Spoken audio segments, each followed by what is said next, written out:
ลจิตนี้ให้เข้าถึงความสงบความสงบนี่เป็นยอดปรารถนาของคนทั่วไปไม่ว่าแต่คนแม้แต่สัตว์สิ่งเดรัจฉานมันก็ต้องการความสงบเหมือนกันการที่สัตว์โลกทั้งหลายจะเป็นทุกข์เดือดร้อนอยู่นี่ก็เพราะมันไม่สงบนี่แหละทำตนให้สงบไม่ได้สาเหตุที่มันจะเดือดร้อนใจเป็นทุกข์ใจผู้ใดเบื่อต่อความทุกข์ก็ต้องทำใจให้สงบให้ได้แล้วก็ต้องพิจารณาเห็นโทษแห่งความไม่สงบเสียก่อนมันจึงจะน้อมใจไปสู่ความสงบได้เห็นโทษแห่งความไม่สงบเห็นคุณแห่งความสงบนั่นมันต้องเห็นทั้งโทษเห็นทั้งคุณอย่างนี้มันจึงสงบได้เพราะว่าของในโลกอันนี้นะมันมีเครื่องเปรียบเทียบกันอยู่ให้พึงพากันสังเกตดูโลกนี้นะเป็นโลกคู่นะไม่ใช่โลกขี้ต้องคิดให้มันเห็นเพราะมันเป็นโลกคู่นั่นแหละมันจึงกระทบกระทั่งกันอยู่เรื่อยไปเช่นมีดีแล้วมันก็มีชั่วเป็นคู่ปฏิปักษ์กันมีร้อนแล้วมันก็มีเย็นเป็นคู่กันมีสุขแล้วก็มีทุกข์เป็นคู่กันมีบุญแล้วก็มีบาปเป็นคู่กันมีมืดแล้วก็มีสว่างเป็นคู่กันเรียกว่าเป็นเครื่องแก้กันก็ว่าได้ฝ่ายไหนมีกำลังเหนือกว่าฝ่ายนั้นก็ย่อมเอาชนะได้เช่นอย่างความมืดอย่างนี้แหละเมื่อความมืดมาถึงแล้วความสว่างก็อยู่ไม่ได้ก็ต้องระงับไปที่นี่เมื่อความสว่างเกิดขึ้นแล้วความมืดก็ตั้งอยู่ไม่ได้ก็ต้องดับไปเปรียบได้กับจิตใจคนเรานี่แหละเมื่ออบรมปัญญาให้เกิดขึ้นแล้วความไม่รู้ซึ่งเปรียบเหมือนอย่างความมืดนั่นมันก็ดับไปถ้าใครไม่สามารถที่จะอบรมปัญญาให้เกิดขึ้นในจิตของตนได้ผู้นั้นก็จมอยู่ในความมืดนั่นคือความไม่รู้นั่นนะความไม่รู้นั่นน่ะเป็นเหตุให้คนเราทำความชั่วได้ความรู้นั่นแหละเป็นเหตุให้คนเราทำความดีได้นี่นะต้องคิดดูให้ดีผู้ใดคิดเห็นอย่างนี้แล้วก็จึงได้ขมักเขม้นทำความดีเข้าไปขมักเขม้นอบรมปัญญาให้เกิดขึ้น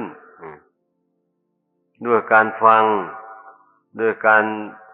ดูตำรับตำราท่องบนจดจำเอาหลักวิชาต่างๆให้ได้แต่หมายถึงหลักวิชาในพุทธศาสนานี้แม้หลักวิชาในทางโลกสำหรับผู้อยู่ในวัยเรียนมันก็ควรจะขยันควรท่องควรจำให้ได้ก็เป็นเครื่องชี้หนทางแห่งการทำมาหาเลี้ยงชีพให้ดำเนินไปได้คล่องแคล่ว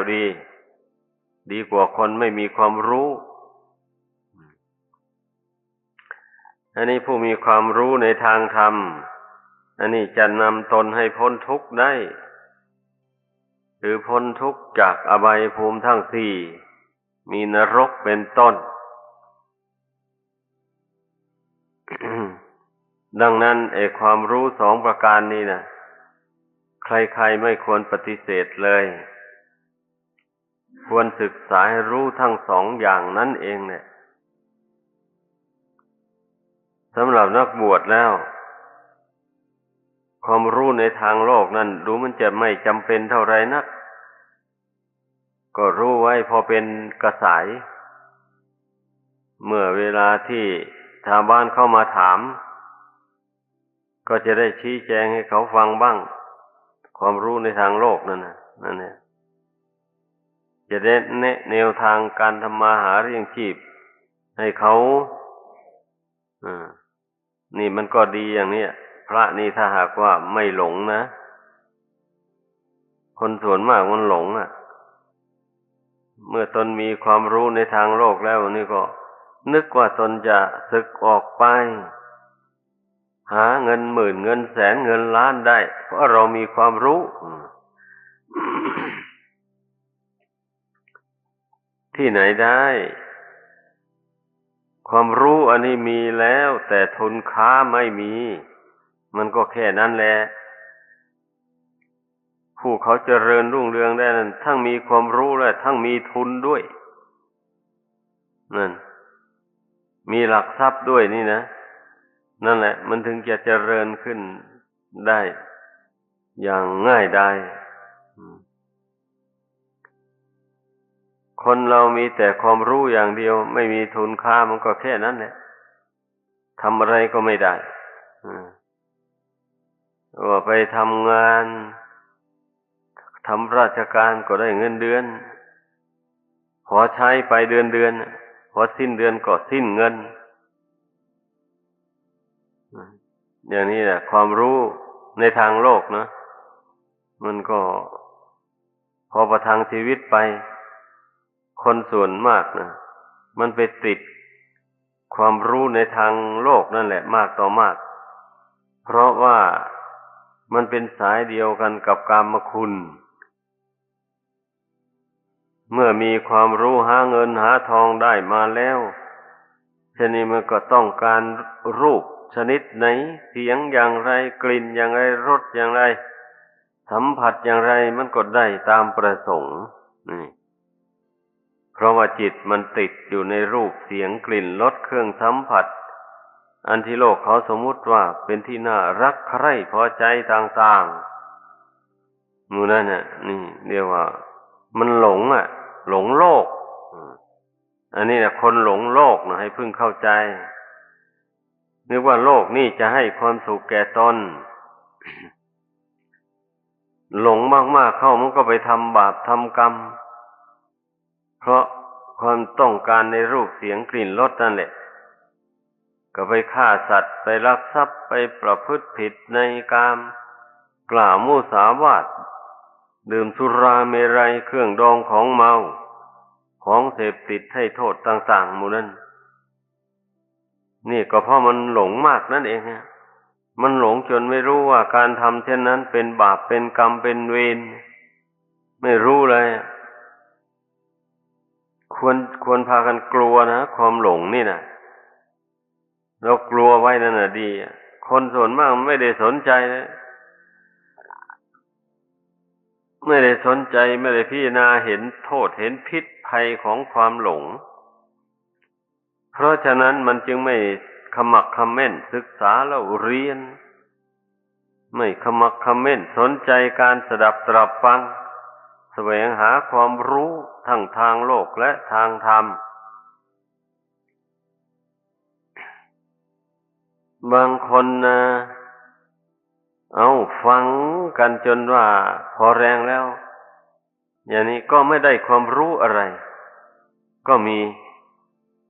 ความรู้ที่จะเอาตัวรอดจากกิเลสบาปธรรม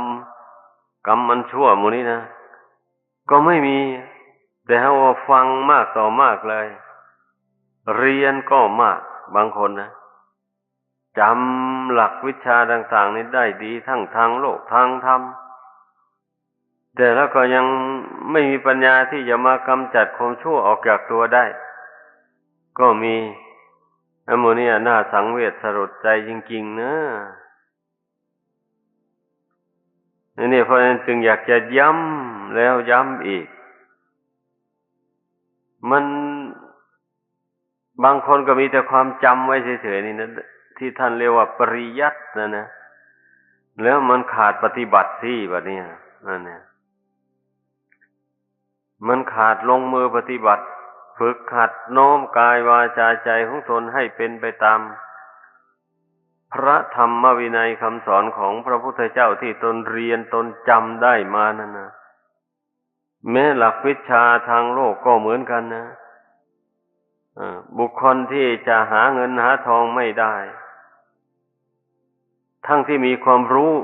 เรียนมาแล้วอย่างนี้มันหาไม่ได้ก็เพราะมันไม่ได้ปฏิบัติตามหลักวิชาความรู้นั้น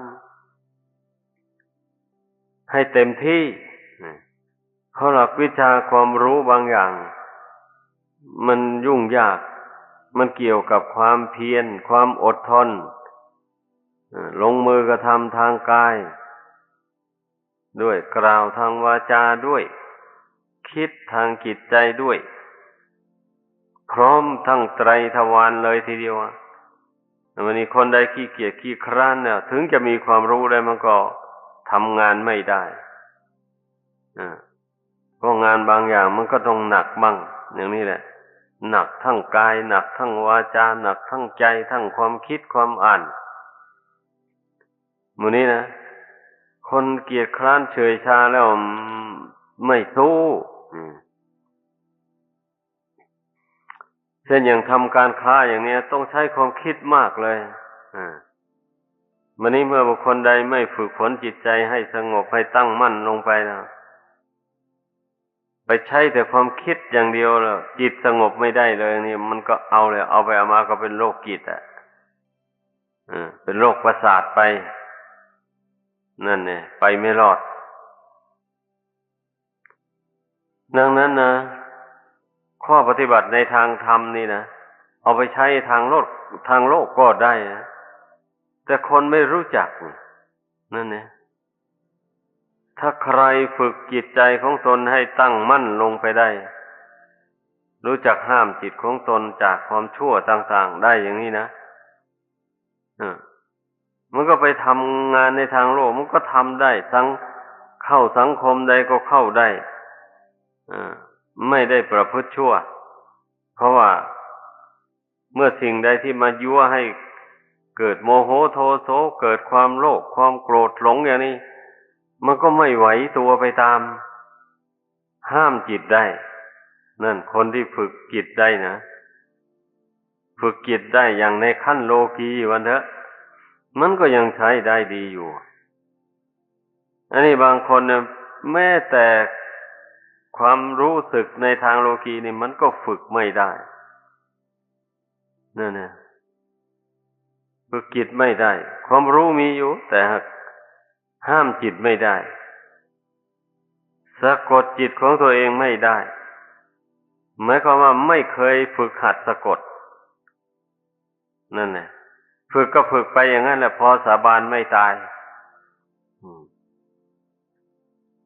เพราะฉะนั้นเมื่อเวลามีเหตุมาถึงเข้าแล้วมันจึงหวั่นไหวไปเลยจิตใจของคนเรานี่นะห้ามไม่อยู่เลยมันจะห้ามยังไงได้ในเมื่อตนไม่ฝึกมาแต่เบื้องต้นนั่นแหละก็ต้องฝึกเรื่อยแหละการที่จิตใจนี้มันจะห้ามตัวเองได้นะเมื่อเวลาเรื่องชั่วเรื่องไม่ดีอะไรกระทบกระทั่งมานะ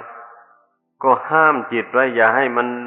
ไปยึดถือเอาเรื่องชั่วนั้นมาเป็นอารมณ์นะนี่อันนี้มันหลงอีกซะด้วยนะมันนึกไม่ได้เลยว่าความชั่วอย่างนี้มันนึกไม่ได้อย่างว่าเขาด่ามาอย่างเงี้ยคิดแต่จะด่าตอบอย่างเดียวไม่คิดว่าจะอดกลั้นเลยเพราะมองไม่เห็นว่าการอดกลั้นอย่างนั้นมีคุณมีประโยชน์อย่างไรมองไม่เห็นเลยมองเห็นแต่ว่าเขาด่ามาเราต้องด่าตอบอันนี้เป็นความชอบแท้มองเห็นแต่อย่างนั้นแหละเขาตีมาเราต้องตีตอบอันนี้ก็เป็นความชอบอันหนึ่ง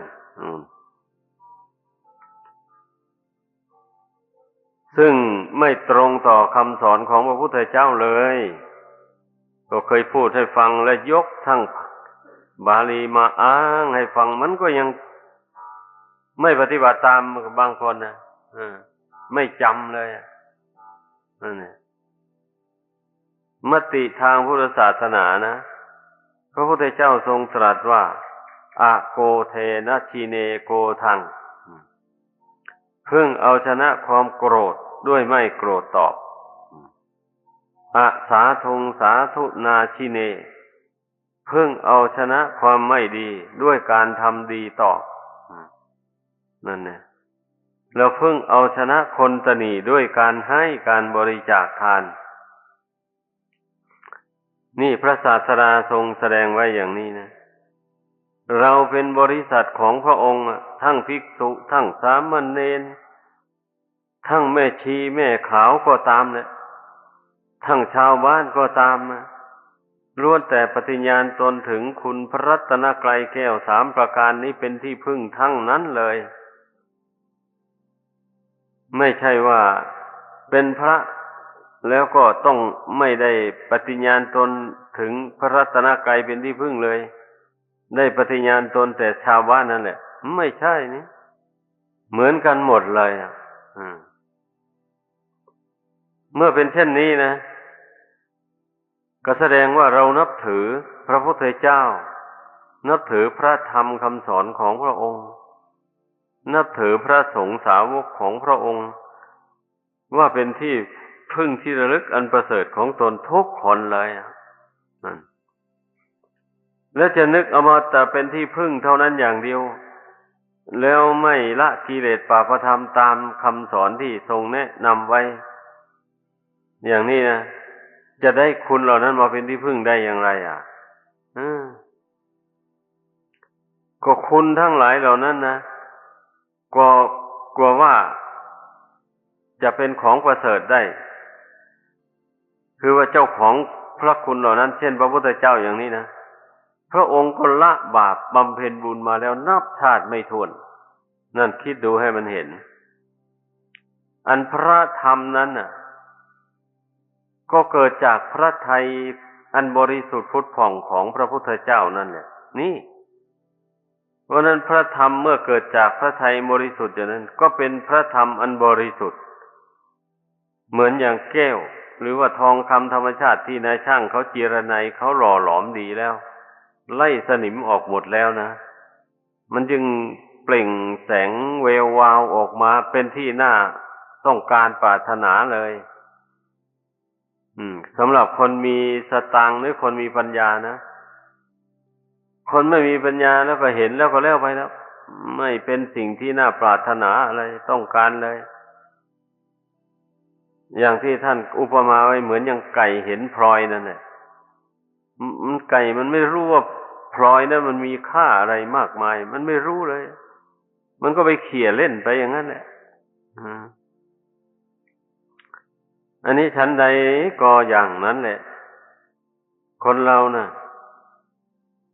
คุณพระรัตนกรัยนี่เมื่อไม่ศึกษาให้ละเอียดถี่ถ้วนแล้วนับถือไปก็สักแต่ว่านับถือไปเพราะจะขอไปทีเพราะว่านั้นเนี่ยไม่ใช่ว่าจะไปเข้าถึงพระคุณนั้นทั้งสามนั้นได้จริงจังเป็นไปไม่ได้ถ้าผู้ใดเข้าถึงคุณพระรัตนกรัยนั้นได้จริงๆนะเข้าถึงว่าเป็นที่พึ่งได้จริงอย่างนี้นะผู้นั้นย่อมละชั่วได้ทำดีได้เมื่อละแล้วไม่กลับทำอีกความชั่วนั้นความดีเมื่อทำแล้วก็ไม่ยอมให้เสื่อมเลยยกตัวอย่างเช่นพระโสดาบันอย่างนี้แหละอันนั้นท่านเข้าถึงคุณพระรัตนกรัยได้เต็มที่จริงๆเนี่ยนั่นนะแต่ก็ไม่ใช่บริสุทธิ์บริบูรณ์เต็มที่หรอกแต่เต็มที่ในขั้นหนึ่งในขั้นต้นเมื่อท่านถึงคุณพระรัตนกรัยได้ขั้นนั้นแหละเรียกว่าถึงขั้นพระโสดาบันนี่ก็เป็นความบริสุทธิ์ของขั้นนั้นก็มีขอบเขตจำกัดให้พระโสดาบันท่านทำความดีไว้ รักษาความดีอันนั้นไว้ไม่ให้เสื่อมเลยเช่นพระโสดาบันนี่ความโลภความโกรธความหลงก็ยังมีอยู่หรอกแต่ว่าความโลภโกรธหลงของพระโสดาบันนะไม่สามารถที่จะทำให้พระโสดาบันนั้นทำความชั่วเช่นฆ่าสัตว์ลักทรัพย์ประพฤติผิดในกามกล่าวมุสาวาทดื่มสุราเมรัยเครื่องดองของเมาของเสพติดให้โทษทุกชนิดอันนี้ไม่มีเป็นไปไม่ได้เป็นไปไม่ได้เป็นไปไม่ได้คำว่าความโลภนั่น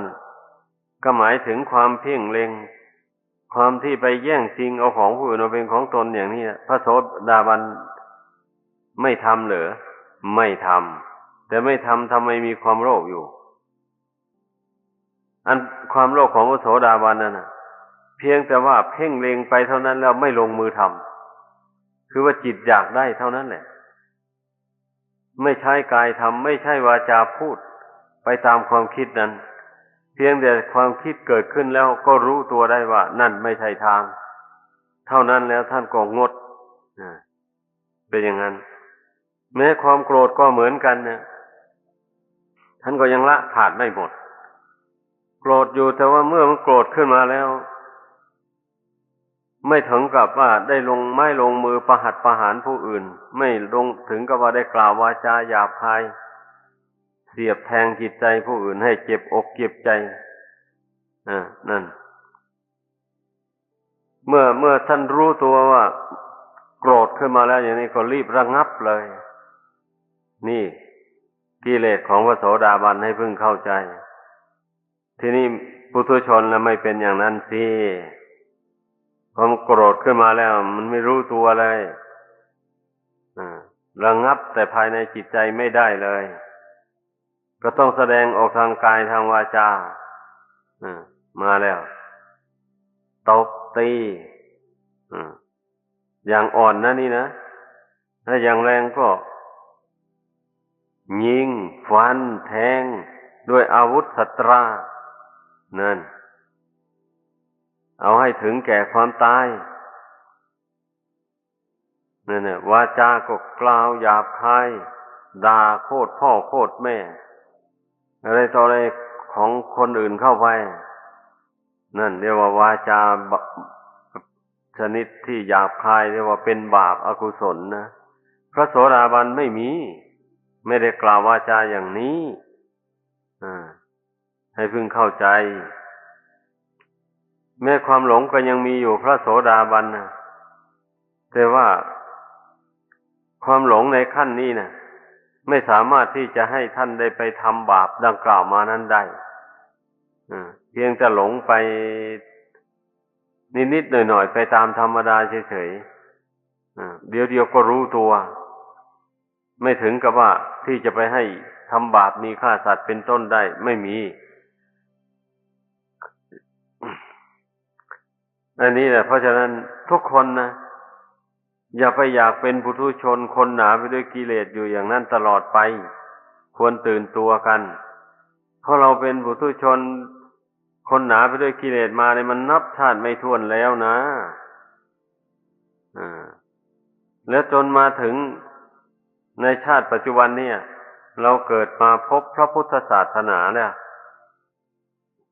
อันประเสริฐนี่แล้วนะ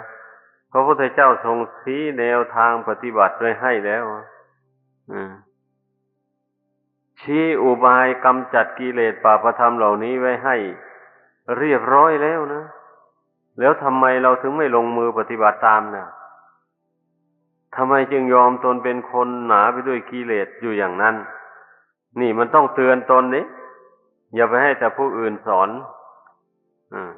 ตนก็ต้องเตือนตนเข้าไปมันถึงได้แล้วไม่ได้ถ้าผู้อื่นสอนเมื่อตนไม่เอาตามไม่จำอุบายนี้ไปสอนใจตัวเองนั่นก็แค่นั้นแหละมันจะละชั่วทำดีไม่ได้เลยคนเราก็อย่างที่พูดมาแล้วข้อปฏิบัติ3 ประการนี่นะ ทั้งของคฤหัสถ์ทั้งของนักบวชก็ล้วนแต่เป็นเครื่องกำจัดกิเลสอันมันหมักดองอยู่ในจิตใจมานมนานนับชาติไม่ถ้วนแล้วการให้ทานอย่างนี้มันก็เป็นเครื่องกำจัดความโลภความตณีออกจากจิตใจให้เบาบางไปโดยลำดับผู้ใดให้ทานมากเข้าไปเท่าไรความโลภความตณีมันก็ยิ่งเบาไปเท่านั้นตลอดถึงให้อภัยทานอย่างที่เคยพูดมาแล้วบ่อยๆนะยิ่งกิเลสยิ่งหมดไปหลายนั่นแหละการรักษาศีลอย่างนี้การเจริญเมตตากรุณาอยู่ทุกวันทุกคืนอย่างนี้มันก็เป็นอุบายสำหรับกำจัดความโกรธความพยาบาทให้เบาบางออกไปจากจิตใจจนกว่ามันจะหมดสิ้นนะเมื่อปฏิบัติไปไม่ท้อไม่ถอยมันก็หมดไปได้สิ้นไปได้แต่ละบางคนก็ยังปรากฏว่าทั้งที่ว่าแสดงตัวว่าเป็นผู้ปฏิบัติธรรมเนี่ยก็ไปยังบรรเทากิเลสเหล่านี้ให้เบาบางออกไปจากจิตใจไม่ได้ยังแสดงความโกรธออกมาทางกายวาจาได้อยู่เนี่ยน่าทุเรศจริงๆนะความจริงนะมันควรจะให้ขุ่นอยู่แต่ในใจเท่านั้นก็ยังดีอยู่นะอย่าไปแสดงออกมาทางกายทางวาจาก็ยังนับว่าเป็นฐานดีอยู่เพราะมันไม่เดือดร้อนถึงผู้อื่นเดือดร้อนแต่ตัวคนเดียวเมื่อห้ามจิตนั้นให้มันขุ่นอยู่แต่ในจิตใจอย่างเดียวเท่านั้นเนี่ยต่อไปตนก็พยายามกำจัดมันออกไปพยายามละมันไปอย่างนี้นะมันก็ไม่เหลือวิสัยเช่นความหลงอย่างนี้การภาวนานี่ที่พระองค์เจ้าทรงสอนให้ภาวนาก็เพื่อกำจัดความหลงนี่โดยตรงเลยเพราะความหลงนี่นะหรือว่าคนผู้หลงนี่นะหมายถึงคนที่ไม่มีสติสัมปชัญญะระลึกถึงตัวเองไม่ได้รู้เรื่องราวของตัวเองไม่ได้เนี่ยพูดกันอย่างง่ายๆรู้ว่าตนนั้นน่ะเป็นอยู่อย่างไรทุกวันเนี่ยตน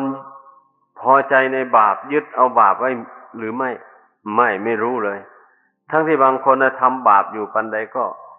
ไม่รู้ตัวเลยว่าตนมีบาปอยู่ในตัวก็เพราะฉะนั้นมันถึงไม่เพียรละบาปมีแต่สร้างบาปเพิ่มเติมเข้าไปเรื่อยๆก็เพราะมันหลงนั่นนะมันระลึกถึงบาปไม่ได้เลย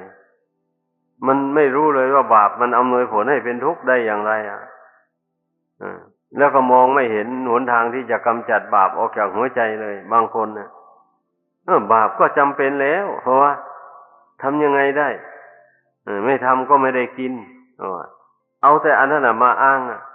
เอาแต่ว่าไม่ทำก็ไม่ได้กินไม่ได้ใช้แล้วตนจะได้กินได้ใช้ไปนานสักเท่าไหร่นะเนี่ยมันไม่ได้คิดเลยตนจะอาศัยร่างกายอันนี้ไปนานเท่าไหร่เนาะมันไม่ได้คำนึงเลยแหละเพราะมันระลึกไม่ได้นี่เรื่องมันนะอันนี้นะข้อปฏิบัติในพุทธศาสนานี่เมื่อเรามาแจงออกมาดูงี้ล่ะมันล้วนตั้งแต่เป็นเครื่องกำจัดกิเลสบาปธรรมออกจากจิตใจนี้ทั้งนั้นนะเพราะฉะนั้นผู้ที่มารู้แนวทางปฏิบัติดังกล่าวมานี่นะเพื่อนจึงได้ขมักเขม้นนะจึงไม่ประมาทนั่นแหละก็จึงได้ลงมือปฏิบัติธรรมนะเรื่องภาวนาเนี่ยก็เป็นเรื่องพยายามทำความรู้ตัวอย่างว่านี่แหละในสติปัฏฐานสี่นั้นพระศาสดาทรงแสดงไว้นั้นก็ลองสังเกตดูล้วนแต่สอนให้ฝึกสติสัมปชัญญะนี่ให้มากำหนดรู้ร่างกายสังขารทุกส่วนนี่นะรายละเอียดนั้นแจงออกไปทุกชิ้นเลยนะรายละเอียดของสติปัฏฐานนั่นนะก็เคยแสดงมาแล้วหลายครั้งแล้วนั่นเนี่ยบัดนี้สติตั้งอยู่ที่เวทนาเพราะเวทนานี่จิตก็หลงเมื่อมันเกิดขึ้นมาแล้วก็หวั่นไหวเลยอย่างนี้นะเอาสติไปตั้งไว้ที่จิตเพราะจิตนี่มันไม่ตั้งมั่นเพราะสติไม่มีนั่นน่ะมันจึงสงบไม่ได้เอาสติไปตั้งไว้ความคิดธรรมารมณ์ที่เกิดขึ้นจากจิตใ ให้เห็นสักแต่ว่าหมดทั้งนั้นอาการทั้งสี่อย่างนี้ไม่ใช่เราไม่ใช่เขาไม่ใช่ตัวตนอะไรอะเมื่อมันเห็นแจ้งขึ้นมาโดยจริงมันก็เป็นญาณความรู้อะก็สามารถละความยึดมั่นถือมั่นในขันธ์ทั้งห้าอันนี้ได้เมื่อละความยึดมั่นถือมั่นในขันธ์ห้านี้ได้มันก็เป็นอันว่าละความโลภความโกรธความหลงต่างๆได้